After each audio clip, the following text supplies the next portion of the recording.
Happy 2026, everyone. Welcome to a brand new year and a brand new episode of the Media Row podcast. I'm your host, Justin Miller. Happy to kickstart the new year and to get your weekend started off right here with a fun and packed Media Row episode as we have Iowa winning bowl games. We have Ohio State getting bounced in the quarterfinals of the college football playoffs, which I will be starting the show with, maybe not the way I wanted to start 2026, but in a few moments we'll get to that. And then, of course, we'll get back on track with our Drake talk. We have Drake men's basketball, women's basketball tipping off this weekend. Women tip off tonight against Southern Illinois. We'll be at that game. And then the men tip off on Sunday at the Knapp Center at 2 o'clock against Indiana State. Of course, we'll be at that one as well. And then we'll finish up today's show, though, shedding some light on why today is such a special day, because it marks the 1-year anniversary of the show hopping on the air, of us being on Spotify and YouTube and me chasing this crazy dream. So thank you to each and every one of you that have been a part of the Media Row family, and we'll spend some more time at the end of the show giving out some thanks and just reflecting on what 2025 was and looking forward to what 2026 brings. So a lot of fun stuff to discuss. But before we do that, first and foremost, if you guys have yet to subscribe, like, comment, rate, make sure to do that real quick wherever you are viewing or listening to today's show. You can catch us on Spotify, Apple Podcasts, YouTube, and then make sure to follow us all over social media. Instagram, TikTok, Twitter, at Media Row Pod is where you can catch us. And Twitter is where you really want to be. I mean, that is where you're going to catch clips from the show, along with we post a lot of fun questions. We try to engage with listeners and followers as much as possible on there. And then most importantly, that's where you can catch the full interviews from post-game press conferences with Coach Pullman and Coach Henderson that we put out there. So you don't want to miss any of that. So make sure to follow us all over social media at Media Row Pod.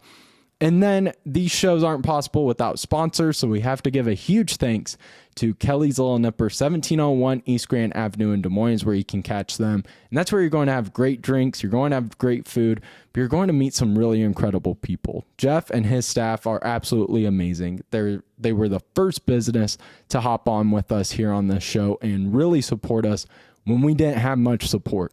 So they mean the world to us, and we want you guys to go check out everything Kelly's Little Nipper has to offer at 1701 East Grand Avenue in Des Moines. Kelly's Little Nipper, a proud sponsor of the Media Row podcast.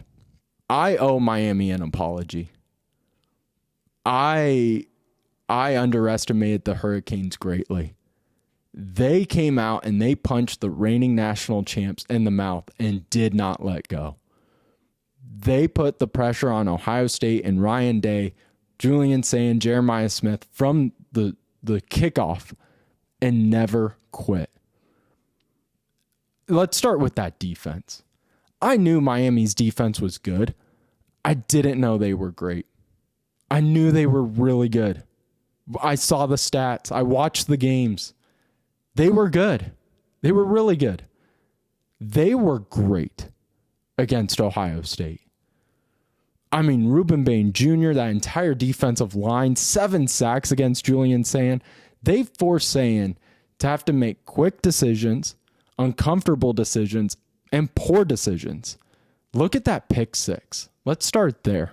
A game changer right there. I mean, that decides the game almost, to a sense, you could say. Ruben Bain Jr. on that left side makes an incredible football IQ play by jumping the snap. Not a offsides by any means. That is just pure talent. Jumps the snap, puts pressure on Sayin right away, and that secondary sees the wide receiver screen coming a mile away, picks it off, takes it to the house, decides the game almost in the first half. And they did that all game long, just constantly put pressure on Sayin and couldn't allow Ohio State to get into a rhythm. Defense was great. The offense, on the other hand, was just as efficient. and just as strong. Beck didn't have to play a fantastic game. He was my biggest concern offensively for Miami.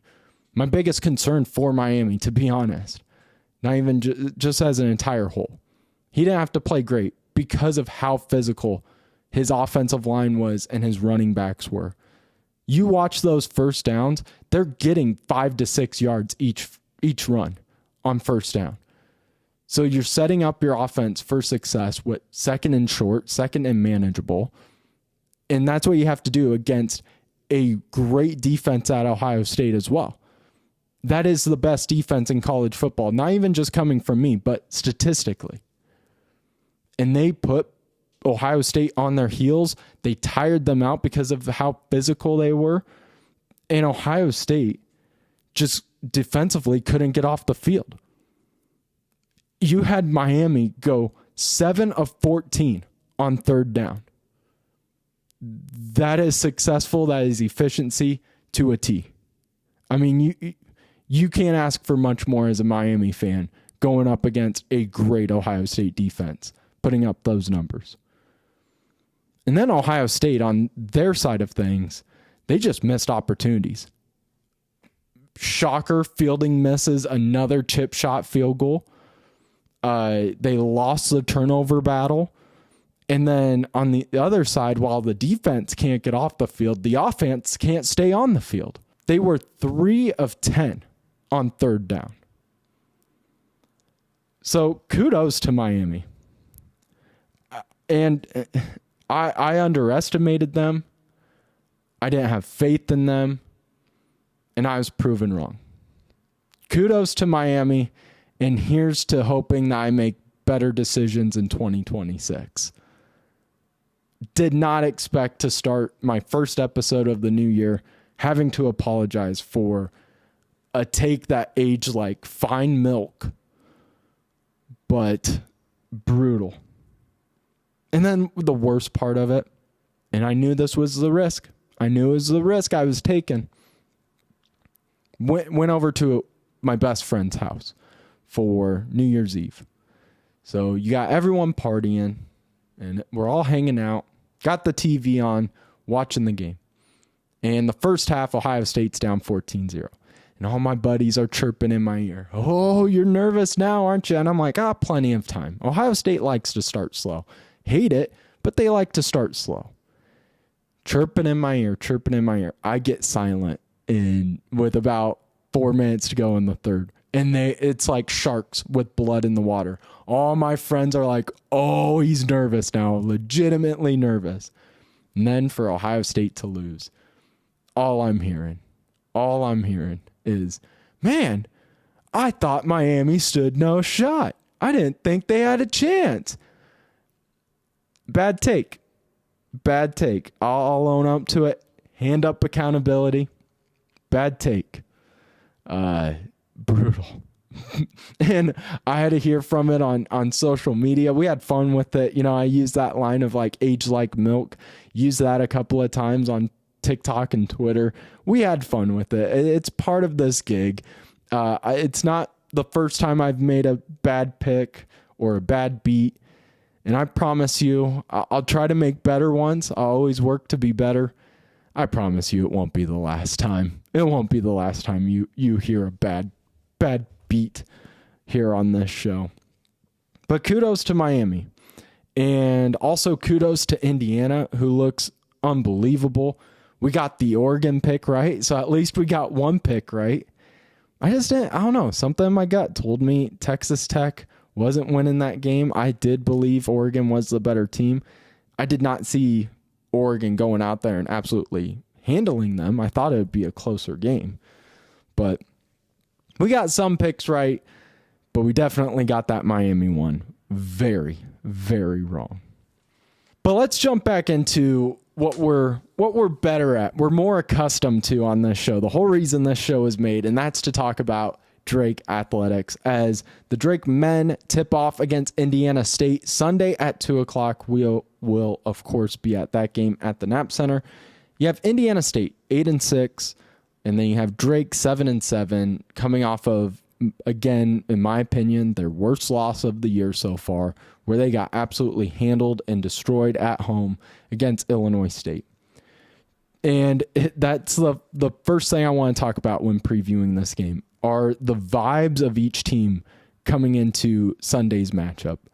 Could not have more different feelings or a morale as a team going into Sunday. Look at Indiana State. They are coming off of a fantastic, thrilling overtime victory against one of the conference's best in Belmont. Huge upset in the Valley. And sure, you can point out there was a couple of starters and a role player that Belmont didn't have. That definitely played a key factor in Belmont losing that game. But still give credit to Indiana State. This is a team that is without their head coach due to health concerns. Sounds like he is getting better. I think I saw a couple of Indiana State reporters put out photos of him being at that Belmont game, which is great to see. But they are without their head coach. They have an interim assistant head coach being the interim. But this team played really good against Belmont. You can bring up the whole roster stuff and who played, who didn't, but you still have to go out there and perform, and that's what Indiana State did. Then you look at Drake's side of things, and you have a fan base that is really split right now. To be honest, I'm seeing it a lot. You have a lot of people that are gripping on to hope of believe in the track record Henderson has, believe in the improvements we've seen. And I'm not saying either side's right or wrong, but you also have the other side of this is awful. Losing record at home. Still have yet to beat a Division I team at home. I mean, I should check into stats to see if Drake is the only team that has that of not a Division I win at home yet. They can't be the only team, but I bet it's a short list. And then they play such a strong first half against Illinois State. They forced 23 turnovers against Illinois State, the preseason favorite, to then get blown out by 17 at home. The morale as a team, the fan base, it is very low right now at Drake. And that is why Sunday is so important for the rest of this season. We've talked about it where Drake their season isn't decided in December, January, February. It's decided in March, in that first week in St. Louis. All these games are building blocks. Now, you want to win. Don't get that confused. I would love to just constantly see regular season championship banners hung. But it doesn't get you into the NCAA tournament anymore. Unless you go undefeated, it really feels like in the Missouri Valley, you could win the regular season, but you have to win the conference tournament on top of that. And every team has a chance, no matter how bad of a record it is, in December, January, February. But the wins have to start following because you're teetering on separating a fan base, and then you're just seeing the frustration on the floor bleed into the players as well. So very different vibes going into Sunday, and what is a very important game just for a morale stance for the Drake Bulldogs. But let's scout this Indiana State team, shall we? You have the Sycamores, who returned 5 players who recorded 20-plus minutes a year ago. They do lose, of course, their huge player in Smaj Teal, who was their offense a year ago. And that's not just me saying that. Their head coach said it in the preseason, talking about how they relied on him for everything, and it made their offense one-dimensional. And they wanted to really escape from being one-dimensional and playing more cohesively. And you're seeing that from this team. They've done really good at moving the ball around these last few games, especially in conference play. They're led by Camp Wagner, who played last year, Ian Scott as well. They're the only players to average 10 plus points. Scott has been basically their offense, has been basically their team. Leads in points per game, rebounds, steals. So he is going to be the focal point, but don't get it confused. Wagner's just as strong. I mean, he led the team in points, rebounds, and steals, and I think assists as well in that win against Belmont. He's just as capable. And then with them bringing back 5 players that have played in 20-plus minutes last year, they're one of the more experienced teams coming into the Valley. You have Belmont up there, Illinois State, UNI, of course. And Indiana State's right up there with those teams. Because we know it, life as a mid-major, especially here at Drake, it is rare to be able to keep so many players. Sycamores, though, they go from leading the Missouri Valley in scoring a year ago to currently sitting 8th. They average 76.7 points per game. The defense is still a major concern for the Sycamores. Last year, dead last. That is why they just try to outscore opponents. They were fine with putting up 98 points a game as long as their opponents only scored 97. Dead last in 2025. They're 9th this season. But you are starting to see something get figured out, especially in these first few conference games. They currently sit 4th in scoring, 4th in 3-point percentage, 2nd in rebounds. And that ball movement I brought up when recapping the Belmont game, that their ball movement has been incredible. They lead the Missouri Valley right now with 18 assists per game.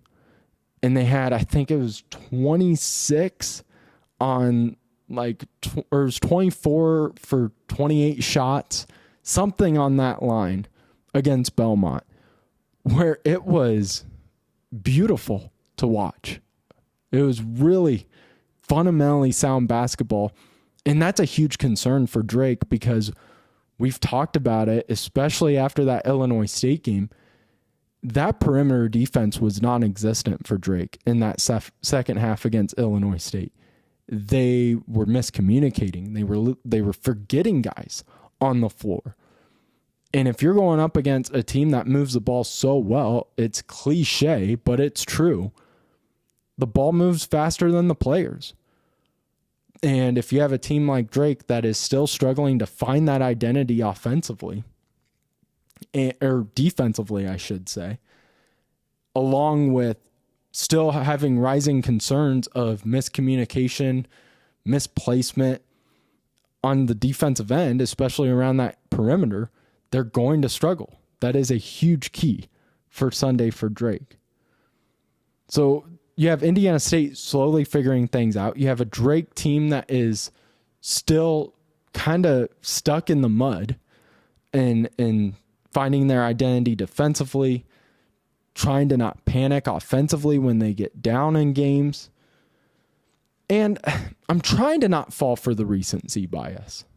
Sports fans, we do this all the time, where we think what we last saw is what we're going to see moving forward. If you're a Sycamore fan, probably not going to beat the top teams in the Missouri Valley every night. You're not going to beat Belmont every night, Illinois State. Drake, you're trying to not fall into that trap of going to just get blown out by 17 every night. I don't think that's fair as well. My concern for Drake is that perimeter defense. With hopefully Jashawn Thomas back from an illness, that is the reason he was out against Illinois State. Hopefully he helps on that whole perimeter defense issue and adding a little more depth offensively. So that's my concern for Drake. My concern for Indiana State is the turnovers. You have a Drake team that is coming off of forcing 23 turnovers, and they've been a good team at forcing turnovers. Despite saying they have identity issues defensively, this has been a pretty physical team on that side of the ball. And that's why I want to see more physicality and more aggressiveness, because you watch that second half of Evansville, Jalen Quinn not even doing like the Billy Donovan Florida Gators full court press for the entire second half, but just making it where they have to constantly work to just get it across half court. It was the game changer. It totally changed the game against Evansville. So I was hoping to see that against Illinois State. Never saw it until towards the end of the game, it really felt like. But do that earlier on. And I think against a team like Indiana State that averages 14 turnovers a game, is 10th in the Missouri Valley in turnovers, I think would be huge in this game. So Sunday's huge for fans, for the team, to just build that morale back up. You get a win against Indiana State, your first Division I home win. You're sitting with a 3-5 home record. Drake hasn't seen a losing home record since 2016-17. I don't feel like we've said this a handful of times. It's not a must win for getting into the NCAA tournament. It's a must win for just morale reasons. So, going to be a big one. And Indiana State, some of the best games I've watched over the years, as a fan of Drake and covering Drake, calling games for the Bulldogs, some of the best memories have been against Indiana State. My favorite moment calling Drake basketball games as a student broadcaster, outside of them winning the Missouri Valley Conference Championship in 23, was that Indiana State game where DJ Wilkins hits the buzzer beater. Absolutely a fantastic memory. Hopefully we get a win and a fantastic memory added to that bank on Sunday. 2:00 is where you can catch that one. Get out there if you have yet to make it to a Drake game. Very fun atmosphere. So credit to you fans. Keep showing up. The team needs it. When teams struggle like this, it is not the right move to stop going to the games. They need it more than ever now. So get out there 2:00 and check out a really fun Valley game. A really fun game to check out tonight at 6:00 at the Knapp Center will be the Drake women hosting the Southern Illinois Salukis. For the Drake Bulldogs, don't look at the record, the overall record. 3-8, scrap it. 2-0 is the record you're paying attention to in the Valley. That's the team you should be expecting each and every night moving forward. Southern Illinois, you can't really say the same. They're 0-2 in the Valley. They've struggled in Valley play, and they've struggled all year long. 3-8. So it's very contrasting styles. You have the Drake women, who I've mentioned it every time now. Forget about the non-con. That was a very tough 10-game stretch. The Bulldogs have been playing like true Missouri Valley Conference Championship contenders in these two early Valley games. They're second in points per game, first in field goal, first in three-point percentage, second in rebounds, second for least turnovers by their team. And then number one, the one I put the star next to, wasn't the three-point percentage. It was averaging 28 assists per game in Valley play. 28 assists. Indiana State against Belmont, we were just talking about, I think only had 28 shots the whole game. So the ball movement, the cohesiveness of Pullman's unit has been incredible in Valley play. SIU not as fortunate. They're 10th in offense, last in field goal percentage, 10th in three-point percentage, and 10th in turnovers. This is a great game for Drake to just absolutely dominate a team at home and to really just kind of put their foot on a team's throat because of the style of play. Pullman, we've talked about it. Her style is you get that ball and you get out and run. This is a great game for Drake to showcase that Pullman pace, because you have a SIU team that is struggling to control the ball. You have a Drake defense that is stepping up in Valley play, winning both games by 16 plus on the road. They haven't played a Valley game at home yet, remind you. They are going to get this ball away from the SIU guards, and they are going to run up and down the court. And just like they did against UIC, they are going to force this team to have to play at this incredible pace, and a pace that Pullman loves, because you get that ball and you're going. We don't know the update on Brooklyn Daly, which could be huge moving forward with just her addition to the rebound numbers. She doesn't put up great offensive numbers. They're not eye-popping, but is someone that can spread the floor for you greatly. I love Brooklyn Daly.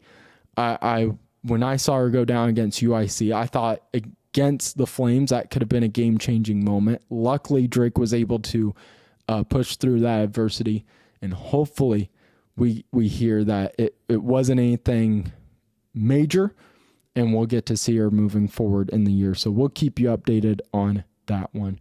But a game where I really do expect this Drake team to handle SIU.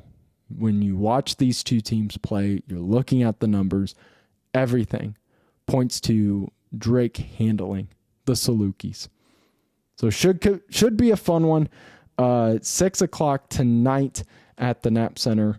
We will be there. So check it out on Twitter at Media Row Pod for updates, and for also our coach's interview with Allison Pullman after the game. All right, we started with football. We're going to end with football, as congratulations to the Iowa Hawkeyes and Hawkeye fans who tune into the show. Congratulations for winning the ReliaQuest Bowl on New Year's Eve, 34-27 over Vanderbilt. 12th ranked Vanderbilt, because that means it has been 1,545 days since Iowa last beat a ranked opponent. It was October 9th, 2021, where they took down Penn State in that huge top 5 matchup. Was at that game. Had Megan, my best friend Grady, his wife Amber. Fun game. It was incredible. Top sports moment I've been lucky enough to see live. The atmosphere was incredible. The way the game ended, storming the field, it was awesome. It was Megan and Amber's first time ever seeing a game at Kinnick. And I still to this day don't think they realize how lucky they were. Imagine that being your first ever college football game you're viewing in person. That's incredible. So over 1,500 days since Iowa has beat a ranked opponent, and they do it in a style I was not expecting. I'm going to be honest with you. I turned on that game and I'm kind of doing chores around the house, and I was really expecting this to be a typical Iowa type game where it's kind of not visually pleasing all the time. And it was not that. It was a shootout, and it was awesome. Was not expecting a shootout whatsoever. Gronowski played a great final game in a Hawkeye uniform, 16 of 22, 212 yards, 2 touchdowns, 1 pick, where the play call of throwing it at the goal line, I don't hate, but man, when you have Moulton as strong as he's been playing, it also wasn't necessarily Gronowski's fault. That ball hit the receiver and it just got popped up in the air. So he has 1 turnover, which you can kind of put an asterisk next to. But then on the ground does what he always does best. 54 yards and a touchdown rushing. And then you just had both teams in a call and response type game. Iowa, 379 yards of total offense, 398 yards by Vanderbilt.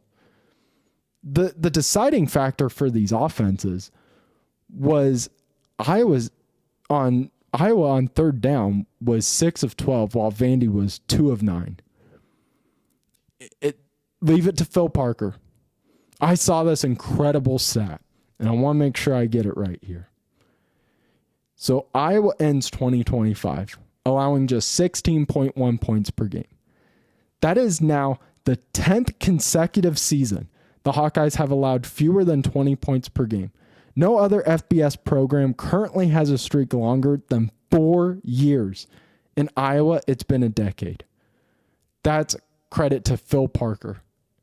And that comes from Ben Stevens on Twitter. And an amazing stat. Phil Parker is insane. It's so good. In that defense, they didn't play great against Vandy, but they did in key moments when they needed to be. That first half, they looked really good, especially the secondary. Because that first half, the defensive line was doing a wonderful job of slowing down the legs of Piavia. But that second half, he started getting out of the pocket, starting to get more comfortable. Vandy was starting to really score quickly, and that secondary struggled. But overall, when they needed to lock in, they did. As they always do, it feels like. So, fantastic performance and a fantastic game. If Iowa loses that game, it's just a college football fan. You're sitting there going, whew, that was fun. Now, if you're a Hawkeye fan, of course you love it. But I think also a lot of non-Hawkeye fans love that Iowa wins too, because of just the attitude of Diego and kind of Vandy as a whole, outside of the coach. One of those rare team vibes that you get where the coach seems like he has a level head, but a lot of the players have kind of that attitude that can rub people the wrong way. And it starts with Diego, and especially I've never seen a player go from media darling to most wanted, most hated player as fast as he did. Manziel, close, but Manziel, it felt like it took a year to really happen. Diego is weeks. So really happy that honestly Vandy lost. It was a fantastic game. Wasn't expecting a shootout. And to me, yeah, it solidified that this Iowa team was much better than their record said. I saw a few people say, now this was a playoff team. I'm going to pump the brakes a little. This is a playoff level team, not a playoff team. I do believe Iowa should be 10-2. I think they should have beat USC, and Iowa State was overrated. They should have beat Iowa State. I think 9 times out of 10, Iowa is always losing to Indiana and Oregon. That one game where they could win out of those 10 played out this year, where they needed just one stop to beat Indiana. And they held Oregon to like 15 points. It was 18, I think was the final score. Those are games Iowa typically wins. So there's your one chance to beat those two teams. And they didn't. So that's why I kind of sit there and say that absolute, even though I just apologized for saying an absolute at the start of the show with Miami and Ohio State. But I truly do feel where 9 times out of 10, Iowa loses to Oregon. And in that one game, that's how it played out this season, and they still lost. So this is a playoff level team because they would be 10-2, and I don't see the playoff committee pushing Iowa in with them not allowing BYU or Notre Dame into this year's playoff. I don't see them allowing an Iowa team in. So, gonna pump the brakes on a few people saying this is a playoff team. This is like a top 13-16 type team. So, still a really good season. I agree with, I do social media for Trav and Ross on the Rush. And I agree with what they said after the game of this is a B+. I think you want those 2 games back of Indiana and Oregon where, damn, you were so close to beating Indiana, who right now it looks like they are just going to roll through the college football playoff. And then you have Oregon, who you were right there all night long. So really, really good season, a fun season for a Hawkeye fan where you had a lot of ups and downs, a lot of roller coaster of emotions. But it ends with you hoisting up a trophy in the Real IAQuest Bowl, 34-27 over Vanderbilt. But before we wrap up and get you, out for the weekend, I do want to end today's show by giving out a few things and reflecting on the first year of Media Row, because today is a really special day for me. It is the 1-year anniversary of our very first show of the Media Row podcast. The first day we opened up this computer and decided to chase this crazy dream. So I get let go in early November, unexpectedly, from iHeart, where, Trav and I got off the air at like 8, and I think the manager walked in at like 8:01, 8:02, and I get let go. And I didn't know what to do with myself. My confidence was at an all-time low. I was confused. I was scared. I had no idea what I was going to do. And my first thanks is to Megan. Right away, she goes, "Do your own thing." And I kind of brush it off. I'm like, no one would care. I'm all like self-loathing, like, And then I have a few friends and my mom and dad, of course, being like, yeah, you should do it. You should do it. And of course, I'm still like, you're just saying that because you're friends of mine, family. I start getting some confidence. And I start thinking like, okay, this is what I want to do. I love doing this. All I've wanted since I was 8 years old was to play at Drake. That didn't happen easily. This definitely never put on a Drake uniform. But I wanted to talk about Drake. I wanted to shine light on a university and a team that I really felt like was forgotten growing up. And it's an untapped market where I'm like, yes, I want to talk to the fans that are like me, where I'm obsessed with this team. I want to find the other 8-year-old Justin that grew up dying for just someone to mention Drake, no matter if they were playing bad or playing great. I wanted to hear about it. And so I got the courage to start doing it. And it wasn't just me. It was, again, huge thanks to family and friends for helping me gain that confidence. Travis and Ross automatically being like, all right, this is the equipment you need. So they helped me, find what will be the right equipment. So Travis and Ross, a huge thank you to those guys for not only their mentorship, their friendship, but they've been huge in helping me, navigate this portion of my life, because now I'm back with them and I love it on the Rush and doing their social media. So a huge thank you, of course, to Travis and Ross. And then another, just one of those pinch me kind of moments were the reactions I got with the Drake athletic department.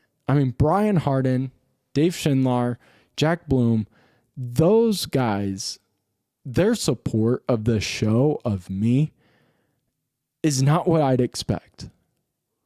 I got a message. I think Brian texted me the day of, if not the day after, everything happened at iHeart, saying, there is a credential with your name on it whenever you want. You want to have Coach on, and this was before I even had a show planned. You want Coach, talk to Coach, players, anytime. What athletic department does that? Drake does that. And so I can't thank those guys enough. And then the coaches and players, they know, they hear the Des Moines Register. They know what that is. They hear channel 13, 5, or 8. They know what that is. They hear Media Row. And I'm sure the first time they hear it, they're like, or probably still to this day, they hear and they're like, oh, what the hell is that? Also doesn't help that I look like I'm 14. So they're like, oh, cool, a high school student's doing this. Cool, sweet. A junior high kid is is covering Drake. But Coach McCollum, Coach Pullman, now Coach Henderson, Coach Woodley, all the players, they've been so supportive and so willing to talk and treat it as a true professional media outlet. When I know we're not, we're not a ESPN, we're not an Iowa Everywhere. Like, I get it. But for them to be so professional, it means the world. So, a huge thank you to all those who believed in the show. Jeff at Kelly's Little Nipper was the first place to hop on with us.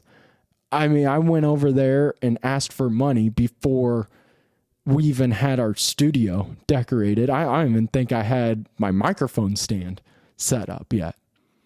And he believed in the show enough to support us. And still to this day, calls me with like, hey, I got an idea. Let's do this together. Let's team up on this. It's been amazing. It's been an amazing partnership. And I was hyped when I got Kelly's. I knew it was going to be like that. And, Stevens Automotive may not be with us right now at this moment, but they supported us throughout the summer. And I love Jeff Stevens and his whole family and Stevens Automotive. I said it constantly during live reads that they don't even have to pay me. Like, I'm going to be going there. Like, I love that place and I love those people. So I thank them for their support. And then definitely, last but not least in the slightest, to you guys, the listeners, the viewers. Thank you. Your support and me chasing this crazy dream. I know it's crazy. I get reminded of it constantly where people walk up and they're like, what do you do? Oh, I do a Drake podcast. Oh, that's cool. But like, what do you do for a living? This, I know I'm not making a lot and it gets stressful at times, but it's what I want to do. I would rather grind and fail at something I truly love and believe in than to not even try. And you guys continue to give me that confidence. And on days where I feel like, what am I doing? When I mess up 20 different times recording the show and I sit back and I'm like, what am I doing?